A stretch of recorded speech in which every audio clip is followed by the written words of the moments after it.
Hey MakerDAO, I'm Alec, and we're talking about the executive vote for the week of August 16th. To read more about the votes and polls we're discussing, please visit MakerDAO's voting portal at vote.makerdao.com. Last week we did not have a new executive posted. This was mainly because there weren't significant polls passed that required an executive vote. It's also worth mentioning that the vote posted on August 5th has yet to pass and is still up for polling. That vote includes decreasing the stability fee on ETH-B vaults from 6 to 5%, decreasing the debt ceiling on LRCA from 3 to 1 million Dai, Uniswap's ETH-USDT and Dai-USDT pairs from 10 million to 0 Dai, and increasing the debt ceiling on the Uniswap Dai-USDC liquidity token from 50 to 250 million Dai.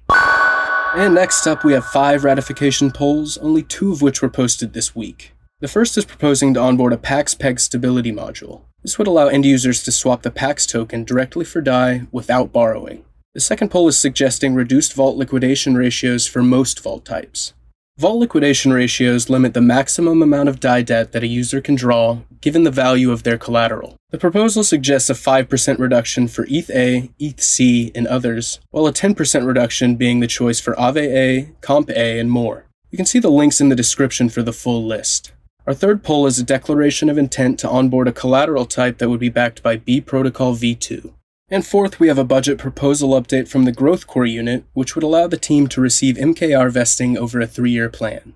And finally, we have a ratification poll to onboard the Dai Foundation Core unit. We're proposing to manage legal issues mainly surrounding the internet properties of the DAO.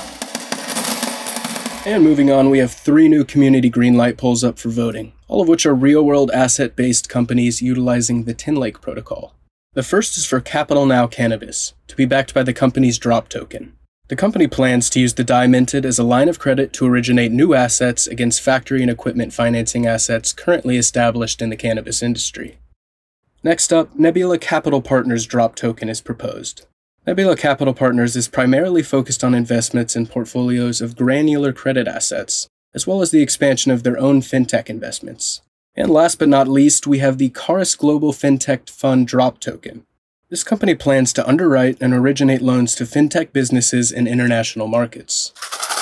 And that's all for this week's update. Thanks for listening, and please head on over to vote.makerdao.com to read about the votes and polls that have been discussed and to cast your vote.